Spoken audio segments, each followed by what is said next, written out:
જિલ્લામાં રાસ ગરબા સ્પર્ધામાં માળિયાહાટીના લીમડા ચોક ગરબી મંડળ ફરી એકવાર પ્રથમ ક્રમે સમગ્ર શહેરને ગૌરવ વધાર્યું છે। દર વર્ષે રાજ્ય સરકારના રમતગમત વિભાગ દ્વારા દરેક જિલ્લા સ્તરે બાદમાં વિજેતાઓ વચ્ચે રાજ્ય સ્તરે હરીફાઈ યોજવામાં આવે છે, ત્યારે ગઈકાલે જૂનાગઢ ખાતે રાસ ગરબા સ્પર્ધા યોજાઈ હતી।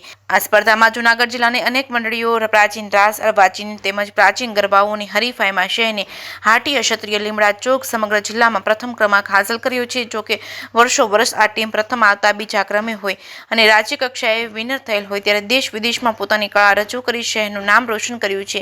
2024માં રાસ ગરબા હરીફાઈમાં ફરી વખત પ્રથમ ક્રમાંક હાંસલ કરતા ટીમને શહેરના સરપંચ જીતુભાઈ સિસોદિયા, ઠાકરસિંહભાઈ ઝાવિયા, પૂર્વ સરપંચ હરસુરભાઈ સિસોદિયા જેવા લોકસેવક સહિત રાજકીય સામાજિક જ્ઞાતિના અગ્રણીઓને અભિનંદન પાઠવ્યા છે। જે કે ગુજરાતી સાથે પ્રતાપ સિસોદિયા, માળિયાહાટીના।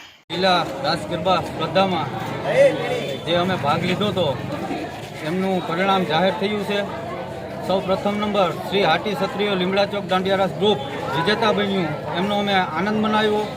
સાથે સાથે ઉત્સાહ ફટાકિયા ફોડી અને જે જશ્ન મનાવ્યો, માતાજીના આશીર્વાદ લીધા, એ બદલ અમે સૌના વડીલોના આશીર્વાદ લીધા।